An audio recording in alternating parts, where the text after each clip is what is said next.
Hello.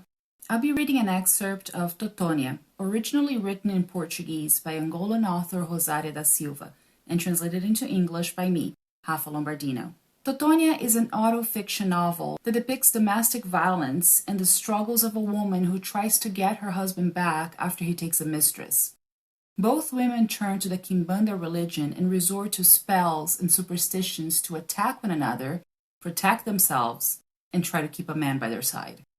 This is also an educational book, considering its linguistic preface and introduction, which address the use of local dialects as components of a national language, and may introduce readers to authors like Agostinho Neto, Jorge Amado, Luís de Camões, Antônio Jacinto, and Gil Vicente, among others who wrote in Portuguese. This is also a scientific and academic book, for the author did extensive research to recreate the Kimbanda environment and detail the many cultural and social aspects involved in rituals in Angola.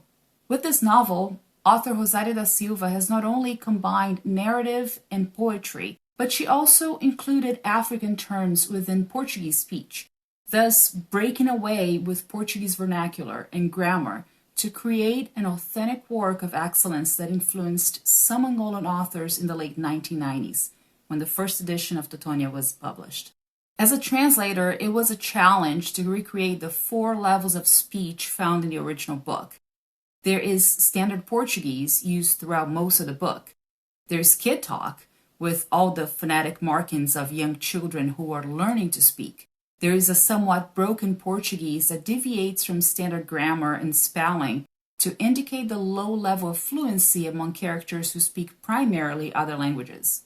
And there's a variety of words and expressions from Bantu languages spoken in Angola, which were preserved in the book, sometimes followed by the translation in English, such as in the case of exclamations and cussing, and other times understood within the context of the paragraph or with the aid of a glossary added at the end of the book.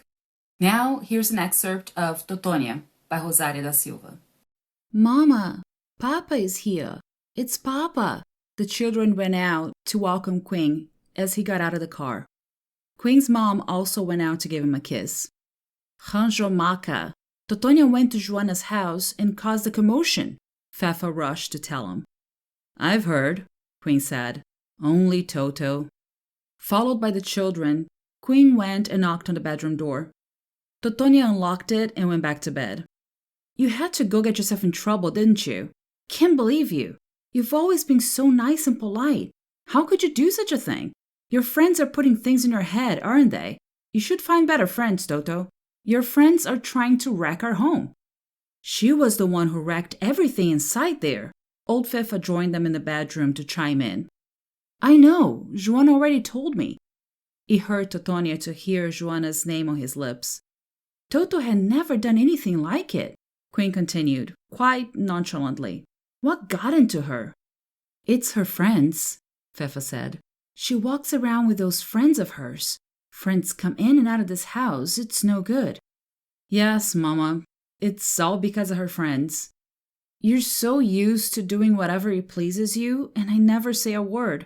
But yes, blame it on my friends, Totônia finally replied.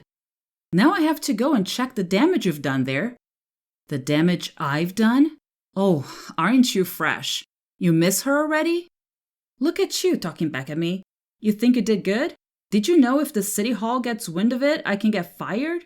I have to check all the things you broke, so Auntie Laura doesn't start blabbing. I have to replace everything you broke. You got me in big trouble. You got yourself in trouble, not me. You should have had better judgment. What did you see in that woman? Queen turned around and walked away. He only got back home at 1 in the morning. Totônia pretended to be asleep, but then she noticed him getting in bed without even changing and got mad.